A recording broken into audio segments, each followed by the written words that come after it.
राष्ट्रीय स्वयंसेवक संघर शतवार्षिकी पालित भोगरे ब्लॉक अंतर्गत जलेश्वरपुर सरस्वती शिशु विद्या मंदिर परिसर में राष्ट्रीय स्वयंसेवक संघर शतवार्षिकी उत्सव महासमारोह पालित हो जाइछि।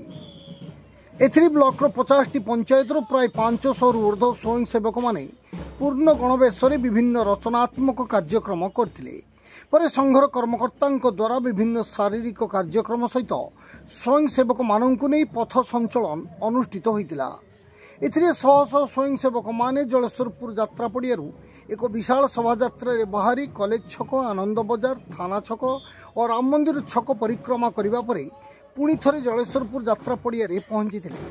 भोगरी खंड कार्यवाह रमेश चंद्र स्वाई, सह कार्यवाह दीपू कुमार जेना प्रमुख कार्यक्रम परिचालना करथिया बेले भोगरे बीजेपी नेता आशीष पात्र, अंशुमान महांती, राधाकांत प्रधान, दिलीप कामिला, रामहरी सूर, गिरिजानंदन जेना, विधुभूषण दास, परमानंद परिडा प्रमुख बहु विशिष्ट व्यक्ति माने जोग देइथिले। बालेश्वर जिला भोगरेरू स्वरित स्वपन पंडा रिपोर्ट, जीटीवी ओडिया।